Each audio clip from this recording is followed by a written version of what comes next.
ভারতকে বাংলাদেশের ভূখণ্ড দখল করতে দেয়া হবে না। যেখানে চেষ্টা সেখানেই প্রতিরোধ গড়ে তোলার হুঁশিয়ারি দিলেন স্বরাষ্ট্র উপদেষ্টা অবসরপ্রাপ্ত লেফটেন্যান্ট জেনারেল জাহাঙ্গীর আলম চৌধুরী। সচিবালয় ব্রিফিংয়ে তিনি এই হুঁশিয়ারি উচ্চারণ করেন।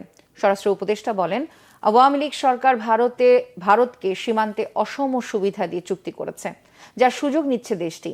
সমস্যা সমাধানে আগামী মাসে বিএসএফ বিজিবি মহাপরিচালক পর্যায়ের বৈঠক হবে। সীমান্তে শক্তি বাড়ানো হচ্ছে বলে জানান তিনি। বাংলাদেশের 1 ইঞ্চি জমিও ছাড় দেওয়া হবে না। সীমান্তে উত্তেজনা বন্ধে ভারতের হাইকমিশনারকে জানানো হবে। বাংলাদেশ ভারত সীমান্তে 4156 কিলোমিটারের মধ্যে ভারত 3271 কিলোমিটার কাঁটাতারের বেড়া দিয়েছে বলেও জানান জাহাঙ্গীর আলম চৌধুরী।